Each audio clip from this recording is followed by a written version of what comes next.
Is it hard to apologize? Is the landscape of your life littered with faults? And what I mean by that is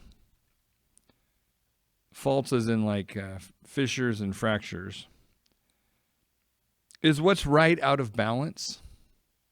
And you might say, how could that be?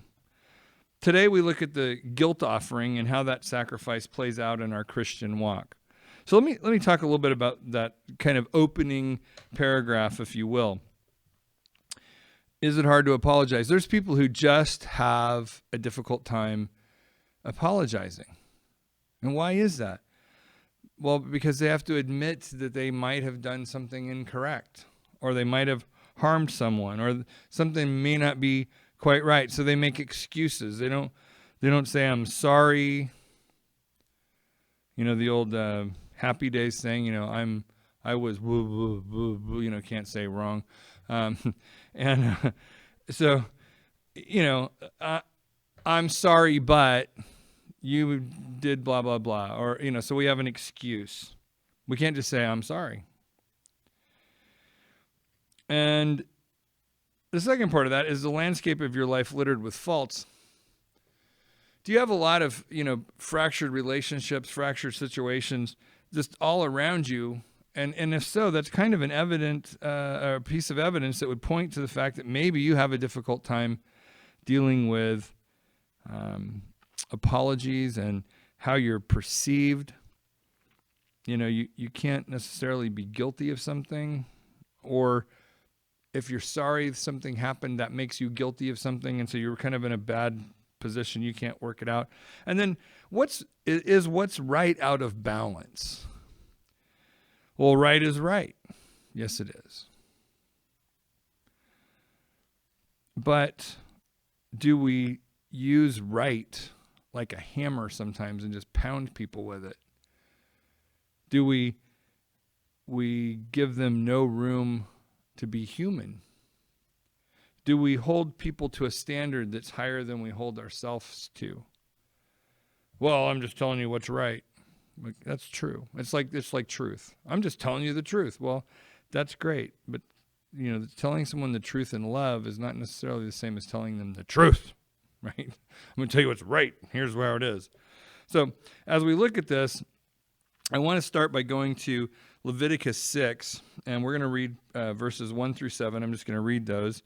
And this is talking about the guilt or trespass offering.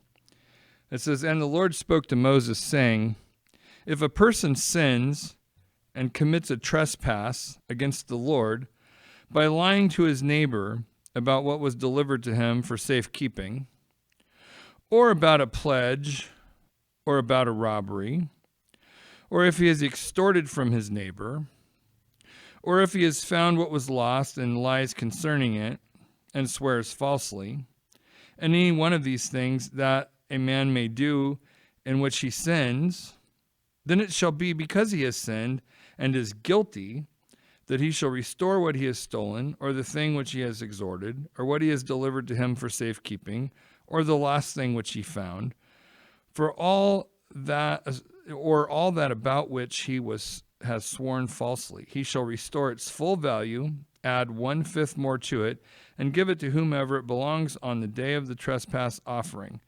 And he shall bring his trespass offering to the Lord, a ram without blemish from the flock, with your valuation as a trespass offering to the priest. So the priest shall make atonement for him before the Lord, and he shall be forgiven for any one of these things that he may have done in which he trespasses." That was a lot of, kind of hard to work way through language, the way the sentences are structured. But here's what it comes down to. What is a trespass? Well, I mean, we think about all the time, well, there's a no trespassing sign. What does that mean? That's a sign you're not supposed to walk on that area. So a trespass is when we have basically done something we're not supposed to do, when we have, accessed something we're not supposed to access, done something, that we have wronged someone. We have invaded their space, so to speak. And so the guilt offering or trespass offering, as it's laid out here, is really designed as an offering, a sacrifice, to deal with those times when I may have trespassed. And it lays out some very specific stuff, but if you read it really closely, you see that it covers pretty much anything that you could do that would be a trespass or a wrong to another person or to God. Now, since no one is perfect, there's probably all of us are in a position where we have done something that would have trespassed or wronged against God. And many times we're guilty of having done something that would have wronged or trespassed against another person. So this sin is, this offering is really designed to take care of the negligent behavior as a Christian. Now, again, we're blending Old and New Testament here a little bit, so you're going to hear me talk about things a little bit from, we live in the New Testament reality, and this is an Old Testament thing, but the two support one another. They're not separate from one another. The negligent sin or the negligent trespass is when we just don't do what we should do. Now, you say, well, if I'm a Christian, I'm not supposed to sin. Okay. Let's go with that for a second. We come and we bring ourselves to God and we ask for salvation. We ask for atonement to pay for our sins, to be saved from hell, to be saved from what we're supposed to receive for our sins. The wages of sin is death. And so we receive that. And when we receive that salvation, we become a Christian.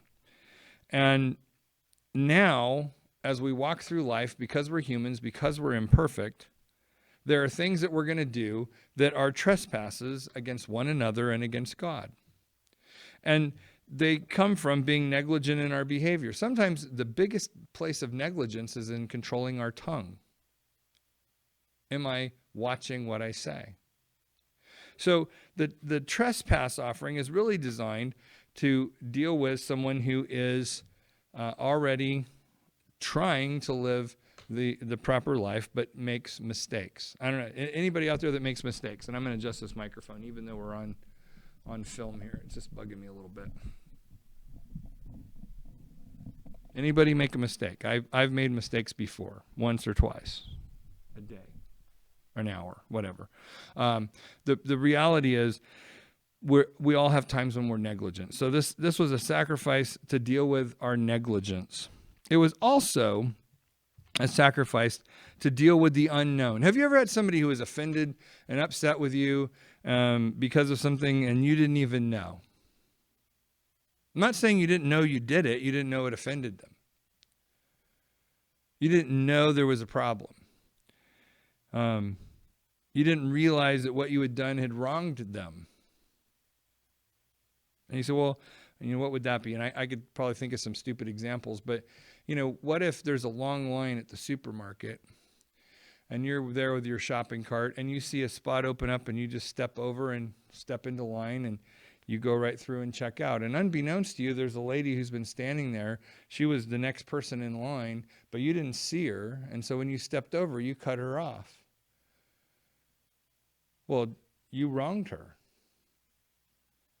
And she was gracious enough not to get up in your face about it. But it doesn't change the fact that unbeknownst to you, you have wronged that person. Well, I wouldn't have done it if I'd have known. Well, that's fine, but you still did. So again, the trespass offering was offering a sacrifice to deal with the negligent sins, the unknown, okay? And then I made a note here. It says, tied to shame, have you no shame. I feel like this microphone's sinking today. I don't. Sorry. I keep looking at it. It keeps getting. It looks like it's getting farther and farther down on the deal here. So we're gonna adjust it up a little bit and see if we can make it work better.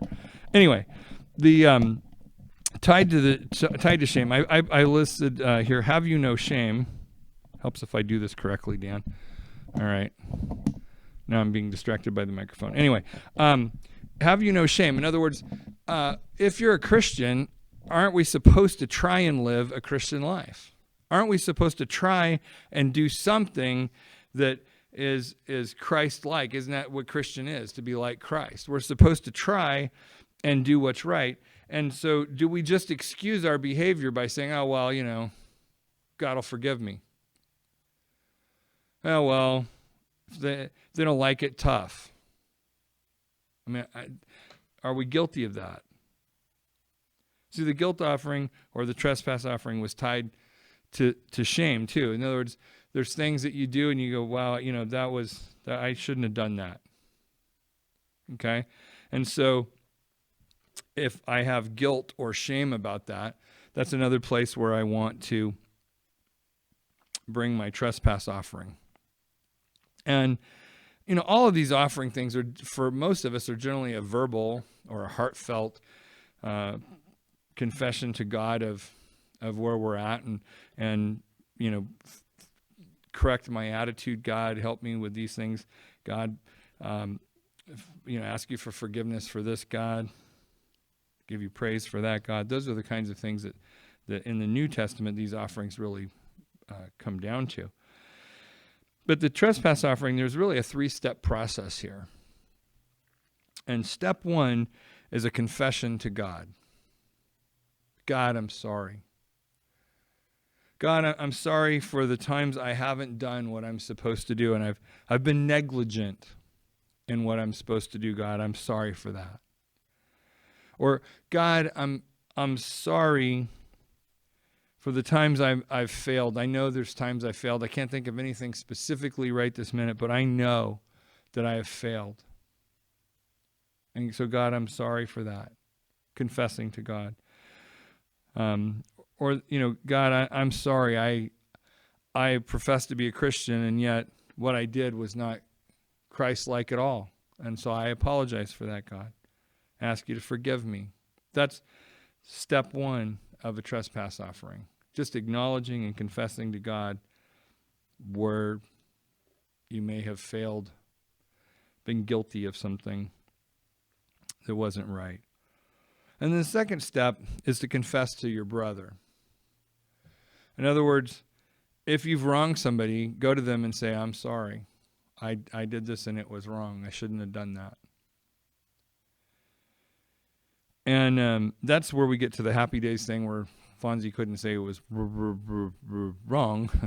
And sometimes it's hard for us to go and admit that I might have made a mistake. I don't know why it's difficult for us to do that, because as human beings, we make mistakes all the time. And yet we struggle with that. But to be able to just go to someone and say, I'm sorry.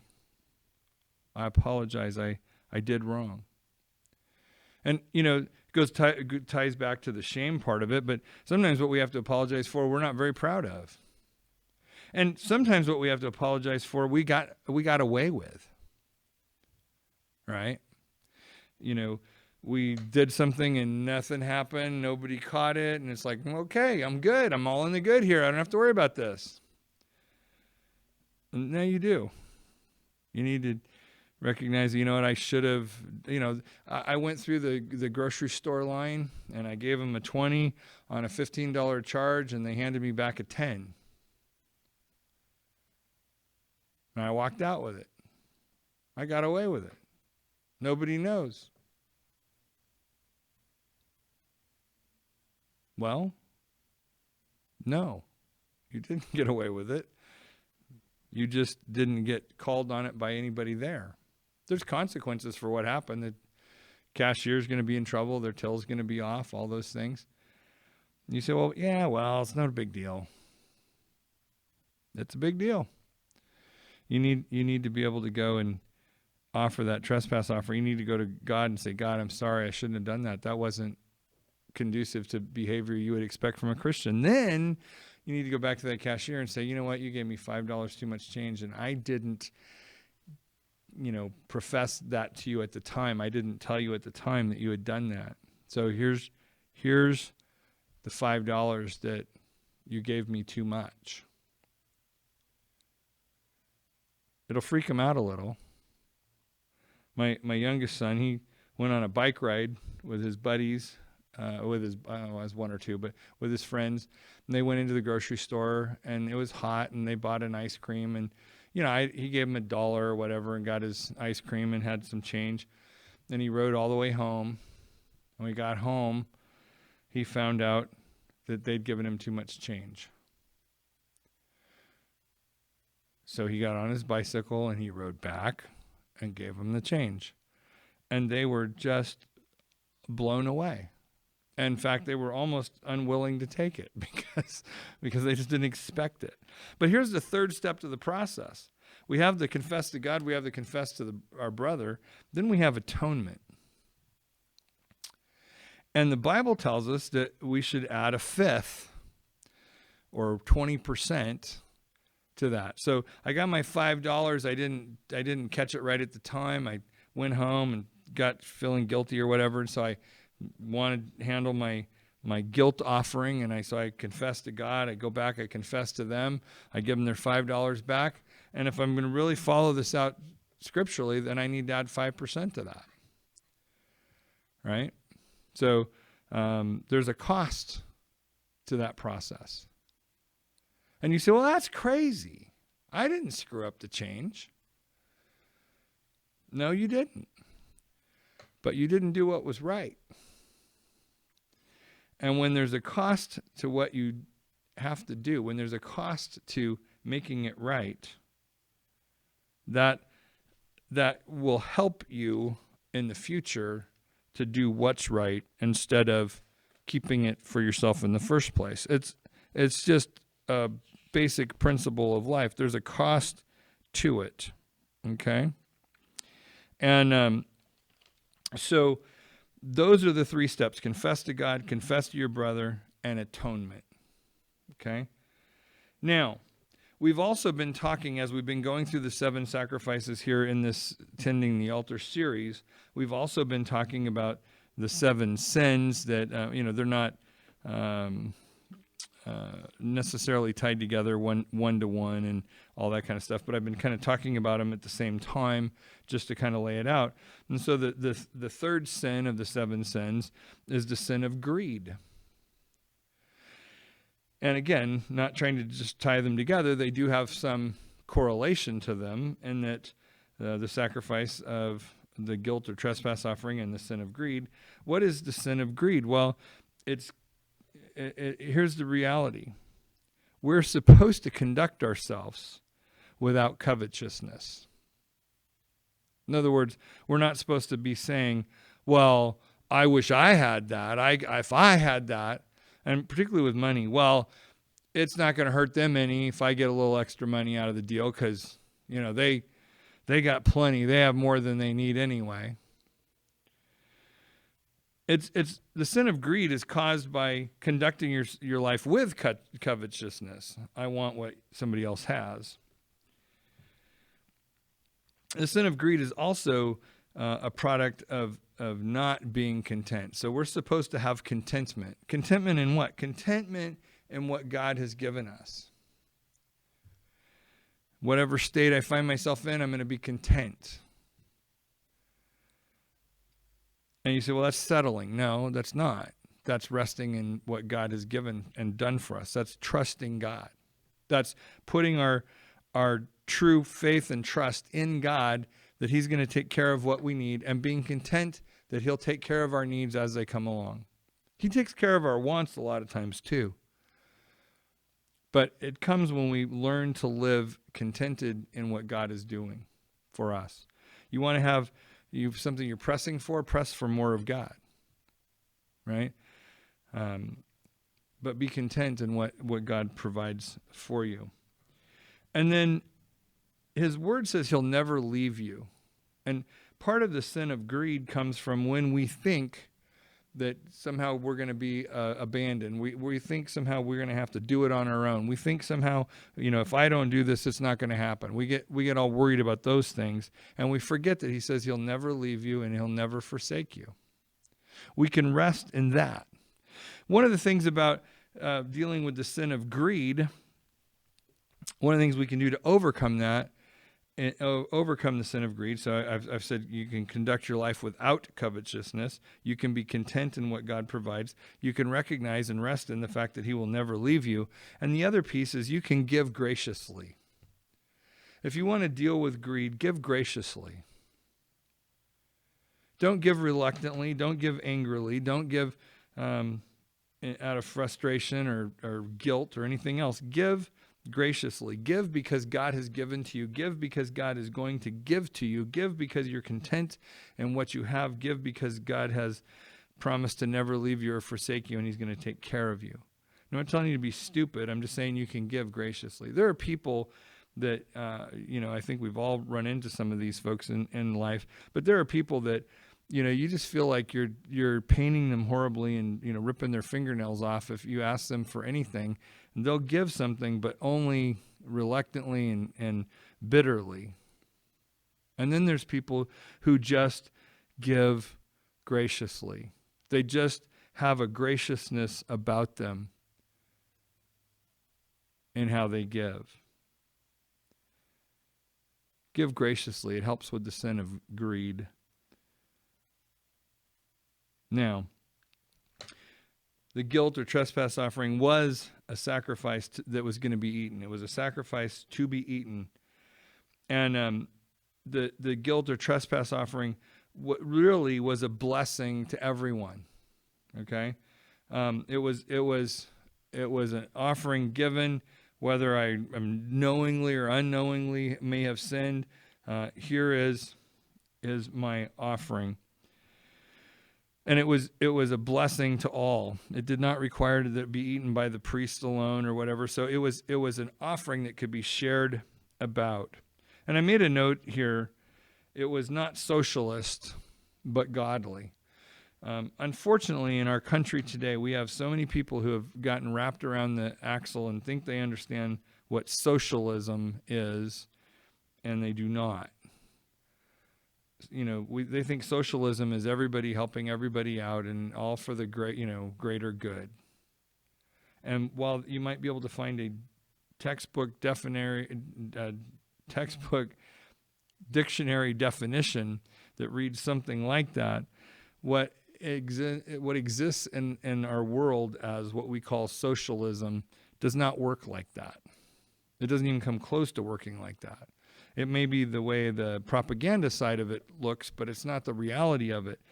What we're talking about here is not some idea of socialism, but it's an idea of godliness in that we give graciously, that we try and look out for our fellow man, that we bring our sacrifice to God, that we are content in what we have, that we do conduct life without covetousness, and we do recognize that God's going to take care of our needs.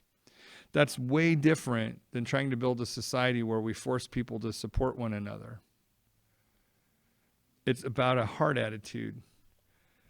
What's in my heart, God, is that what's in my heart to give is what is in my heart to not want to be wrong. So I'll bring my offering, my sacrifice to God and say, God, I'm not even sure, that I did anything wrong, but in case I did. Is that living your life guilt-ridden? No. That's just recognizing that we're human, we make mistakes, and it's offering up to God that attitude that I can give graciously because I trust God, and that I can apologize whether I need to or not, because I'm not wrapped up in my reputation.